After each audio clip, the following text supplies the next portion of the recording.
챕터 4 그리고 챕터 5 두 개의 챕터에서는 통계 분석을 공부합니다. 이름하여 분산 분석, 교차 분석, 아래로 내려가면 상관 분석, 회귀 분석 등입니다. 그 첫 번째로 챕터 4에서는 분산 분석과 교차 분석을 공부하겠습니다. 먼저 통계 분석이란 무엇인지에 대해서 이야기를 해보려 합니다. 가설과 변수의 종류에 맞추어 통계 분석 방법을 구별해 보겠습니다. 그리고 이번 단원 내용이죠. 분산 분석에 대해서 공부합니다. 그 개념과 이론 분산 분석 그리고 오차항의 가정을 공부해 보도록 할게요. 분산 분석은 표가 있습니다. 분산 분석 표인데요. 완성해 보고 그로부터 유도되는 F값, 즉 검정 통계량을 구하고 가설 검정을 수행하겠습니다. 이어서 교차 분석이 무엇인지 함께 확인하고 기대도수를 계산해 보고 교차표를 작성해서 적합도 검정, 독립성 검정, 동질성 검정을 직접 수행해 보도록 하죠. 이때 분산 분석 표를 완성해서 검정 통계량의 값을 구하는 거 시험에 정말 잘 나오고요.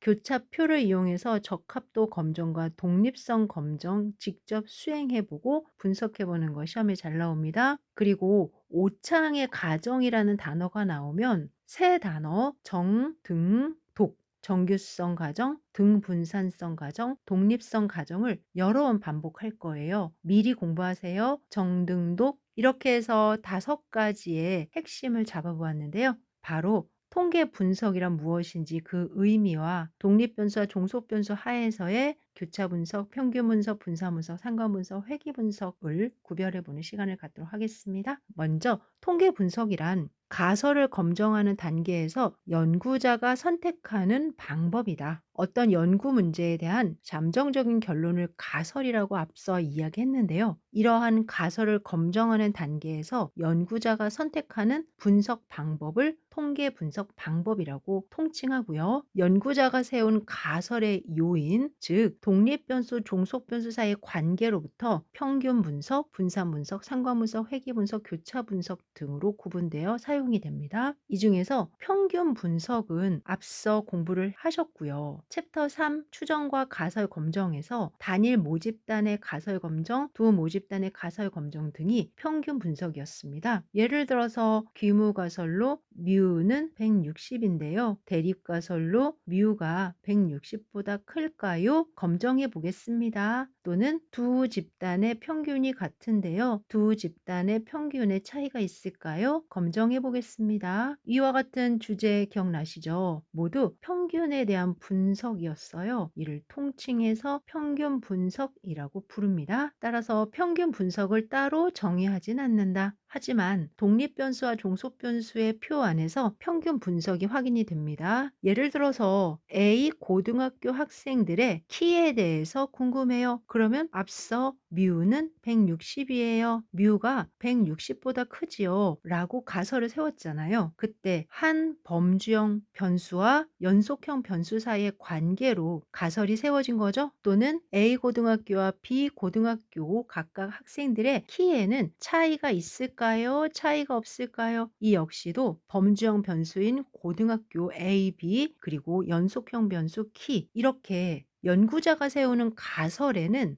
독립변수로서의 범주형 변수, 종속변수로서의 연속형 변수가 연결되어서 가설이 완성이 되었던 거죠. 이 이그젠플을 통해서 가설은 독립변수와 종속변수 사이의 관계구나. 그리고 독립변수에는 범주형 변수와 연속형 변수, 종속변수에도 범주형 변수와 연속형 변수로 구별이 되는데 그들을 짝지으면 범주형 변수와 범주형 변수를 이용해서 교차 분석, 범주형 변수와 연속형 변수를 이용해서 평균 분석, 분산 분석, 연속형 변수와 연속형 변수 사이의 상관 분석과 회귀 분석이 대표적으로 확인이 되는구나 구별을 하고요. 이 표 자체가 시험에 나옵니다, 여러분들. 따라서 이 표를 기억해 주셔야 돼요. 먼저 평균 분석에 대해서는 예를 들어서 설명을 했으니 잊지 말고 계시고 평균 분석 옆에 있는 분산 분석은 어떠한 차이점이 있습니까? 궁금하시다면 예제를 하나 더 드릴게요. 10대의 시간과 20대의 시간과 30대의 시간에는 차이가 없습니다. 아닙니다. 그렇지 않습니다. 라고 가설을 세우게 되는데 이렇게 한 집단, 두 집단을 넘어 세 집단 이상의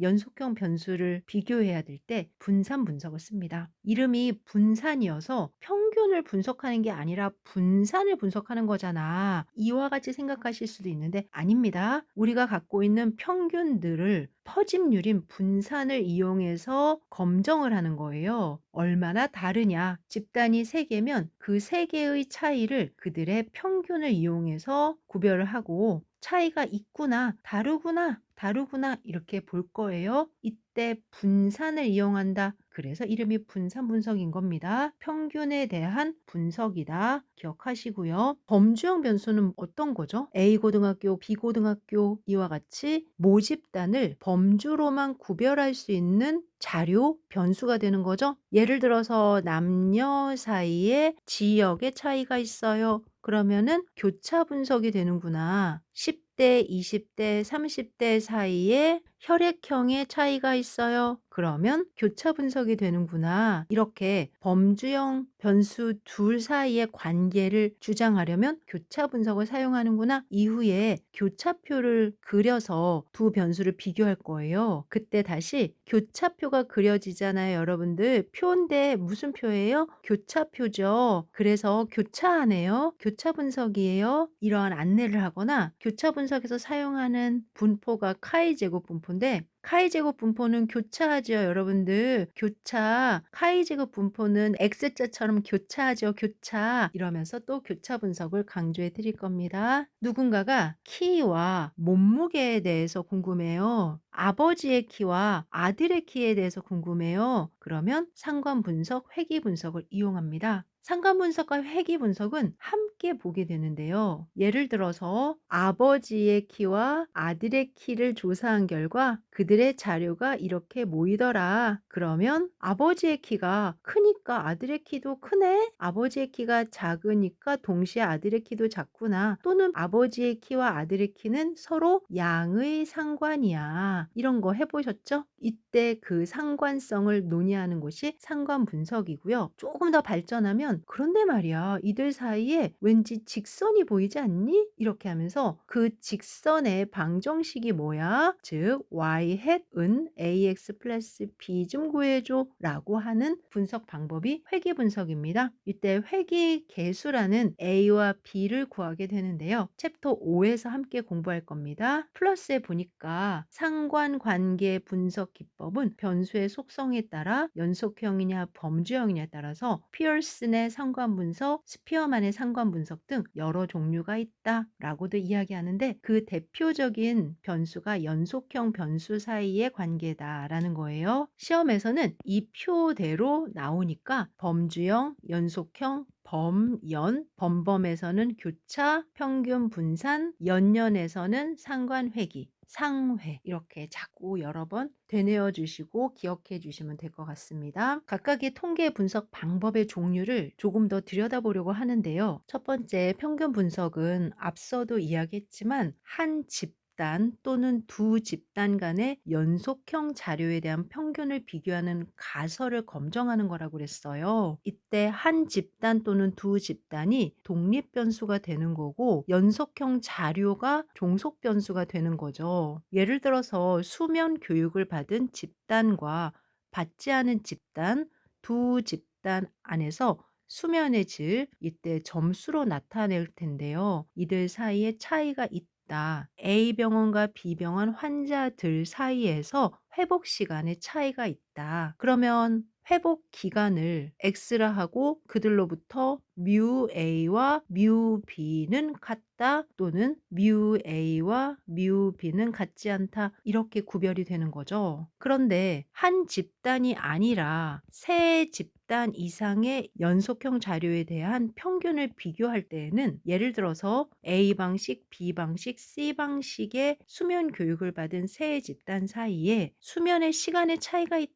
이렇게 가설을 세우고 검증하게 되면 집단이 3개 이상이니까 평균 분석이라고 안 하고 분산 분석이라고 하는 거예요. 앞서도 잠시 이야기했지만 수면의 시간에 차이가 있는 이유가 수면 교육 때문인가요? 라고 궁금한 거죠. 그리고 뮤 A, 뮤 C, 뮤 B를 비교해 보는 거예요. 이때 이들 사이에 차이가 많이 나더라. 그러면 교육 방법에서 차이가 났구나. 이들 사이에 차이가 별로 안 나더라. 그러면 교육 방법을 바꿔도 차이가 안 나네. 이러면서 분산을 이용해서 그들의 차이가 있는지를 구별하게 됩니다. 분산 분석 아주 재밌거든요. 곧 배우러 갈 거고요. 세 번째로는 상관 분석입니다. 두 변수 사이의 상관 계수를 구하여 두 변수 간의 선형성 유무를 판단하는 분석 방법인데요. 두 변수는 연속형 변수일 대로 정의를 해드렸고요. 청소년들의 성장과 관련하여 키와 몸무게는 강한 양의 상관이 있어요. 키와 몸무게 모두 연속형 변수죠. 이와 같이 연속형 변수와 관련한 상관 분석은 피어슨의 상관 계수를 이용해서 진행하게 되고요. 그 외에 다른 상황에 대해서도 상관 계수를 구하고 상관 분석을 하게 됩니다. 구체적으로는 챕터 5에 가서 확인하도록 하고요. 이렇게 상관 분석을 한 결과 강한 양의 음의 상관이 확인이 됐어요. 그러면 직선성이 가능한 거 아니냐, 독립변수에 대한 종속변수의 인과성이 가능한 거 아니냐, 두 x와 y 변수 간의 함수 관계를 통계적으로 규명해 보면 어떻겠느냐. 이때 함수는 1차 함수 직선으로서의 표현이 되는 거고요. 만약에 변수 x 하나에 의해서 영향을 주게 되면 단순 회귀 분석이라고 그러고, 영향을 주는 변수들이 아래로 내려가서 아파트 평수, 가족 수, 평년 기온, 물가 변동, 이렇게 4가지가 난방비에 영향을 주게 되면 다중 회귀 분석이라고 합니다. 단순 회귀 분석, 다중 회귀 분석 구별할 거고요. 방금 확인한 것처럼 아파트 평수, 가족 수, 평년 기온, 물가 변동 4가지 독립 변수 x1, x2, x3, x4가 난방비 y에 얼마나 영향을 미칠까요? 궁금해요. 그러면서 그들 사이에 y 햇은 b0 플러스 b1 x1, b2 x2, b3 x3, b4 x4 이와 같이 1차 식을 유도하고 확인해 보는 통계 분석을 다중 회귀 분석이라고 합니다. 그러면 회귀 분석에서는 B0, B2 또는 A, B를 찾는다는 거잖아요. 맞아요. 이들을 회귀 계수라고 그래요. 계수. 그리고 한 가지 더 교차 분석 말씀을 드렸죠. 교차 분석은 두 변수 모두 범주형 자료입니다. 범주형 자료는 집단들이라고 그랬어요. 이 집단 간 비율 차이 또는 집단을 이루는 변수 간 관련성에 대해서 가설을 검증하는 건데요. 예를 들어서 밤 10시부터 12시 사이에 치킨, 피자, 족발 이렇게 집단이 있는 거죠. 이 세 가지를 시켜 먹는 사람의 비율의 차이가 있을까요? 없을까요? 다시 말하면 각각 3분의 1의 비율로 확인이 되나요? 그렇지 않은가요? 남녀, 대학생과 어학 연수 지역, 미국, 캐나다, 호주 간의 관련성 있나요? 없나요? 남녀, 범주형, 미국, 캐나다, 호주, 범주형. 그러면서 그들 사이에 관련성이 없다, 독립적이다, 관련성이 있다, 종속이다, 그 확인을 한번 해보자라는 것이 독립성 검정인데요. 이 부분 함께 경험해 볼 거고요. 이렇게 해서 크게 5가지에 대한 통계 분석 방법을 확인해 보았습니다. 왼쪽에 다시 한번 정리를 해 놓았어요. 빠르게 읽을 수 있도록 핵심만 모았으니 도움 받으시고요. 이제 그 첫 번째로 분산 분석을 시작하려고 합니다.